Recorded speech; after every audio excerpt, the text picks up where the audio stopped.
Assalamualaikum warahmatullahi wabarakatuh. My name is Matahari Putri Ramadan with the student ID 23020330095. And today I am going to present a research article that I have analyzed as a part of our Reading for Academic Purposes assignment.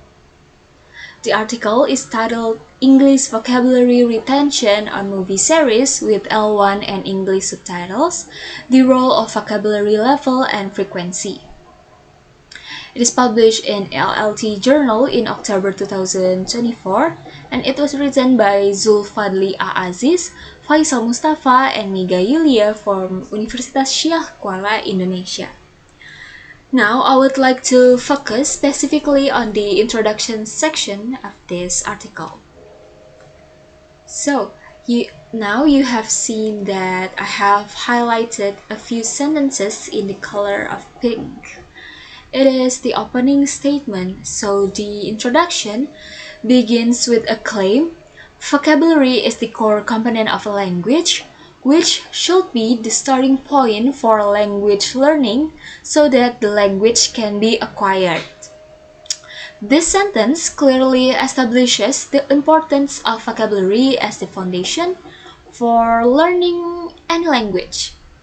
The others go on to state that the success of learning a foreign language depends heavily on vocabulary knowledge, making it a non-negotiable component in language education.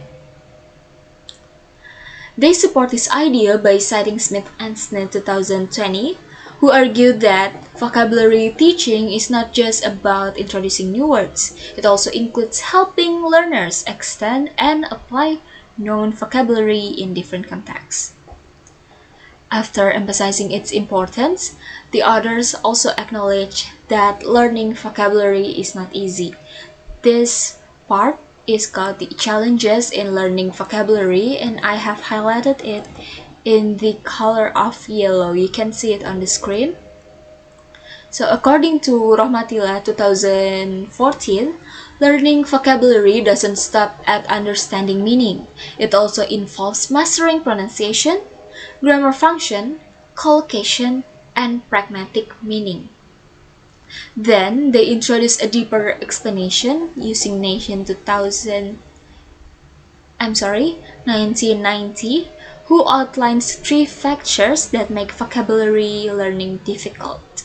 So the first one is the learner's experience with their first language or L1 at the target language, the way the words are taught or learned, and the last one, the inherent complexity of the vocabulary items themselves. So, I think this section does a good job of setting up the problem because the authors are not just saying vocabulary is hard, they are explaining why it is hard and drawing on theory to back it up. Next, once the problem is clear, the authors offer a possible solution using movies as a learning tool. This part we can see the non-highlighted sentences that you can see on the screen. They state that there are many techniques to help learners retain vocabulary, and one of the most effective is watching English language movies. Why? Because movies are, first, motivating and enjoyable, second, rich in visual and contextual clues, and third, full of authentic language that reflects how vocabulary is used in real life. They reinforce this claim by referencing to Mahardika 2023, who found that students viewed movies as the most effective way of learning English vocabulary. Other studies are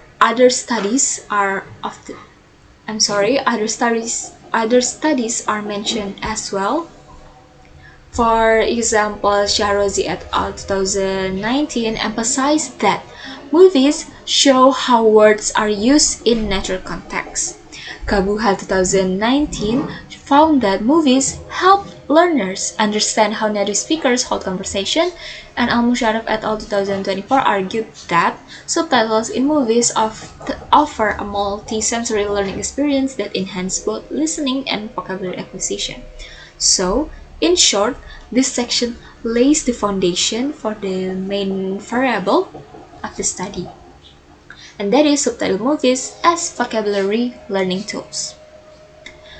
So from here, the others dive more specifically into research on subtitles. So this part we can call it as previous research. You can see the highlighted part in the green color. So they explain that subtitles can be either in the first language or L1 or the target language, and in this case is English.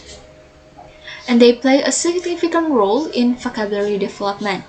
So in this section, they cite several studies, and for example, from Zulfahmi and Nikmah 2019 showed that Indonesian subtitles help students enjoy and understand movies. This review shows that subtitle work, but it also set up for the next part, and that is what we still don't know. We can call this part most known this as research gap. So this is like the what is missing in the literature. I have highlighted it in the color blue. So the others point out that most of the previous studies focus only on short-term recall. For instance, they mention Al-Harti 2020 who tested students just 2 days after watching a movie. But short-term vocabulary recall isn't the same as long-term vocabulary retention, which is more important in actual language learning. This is where the others find a gap. We don't know yet whether L1 or English subtitles are more effective for retaining vocabulary over a longer period of time. So, to fill this gap, the others clearly state their objective. Our research intends to assess the effect of an English movie series with Indonesian or L1 and English subtitles on student vocabulary retention. And this we call this as the purpose of the study. You can see in the highlighted part, the red one. So, what makes this study unique is that participants didn't just watch a single film. They watched 7 full episodes of a series, and the final test was given 1 week later. So I think this allows researchers to assess true vocabulary retention and not just short-term memory. And last, or the final part of the introduction, it gives us the why it matters, why this study is here. The others argue that without research like this, teachers may not know which subtitle type is more beneficial for their students' learning.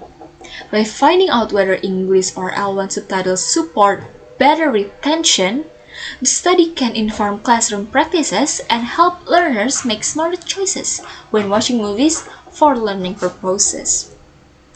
So to summarize, the introduction section of this article is well organized and follows a logical flow.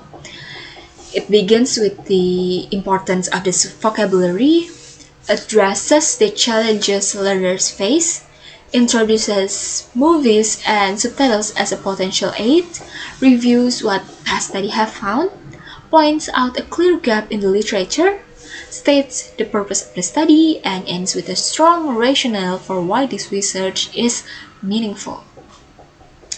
I believe that it makes this introduction section for me is not just informative, but in a way it also persuasive, because it makes you, or me personally, it makes me feel like I want to read the rest of the article.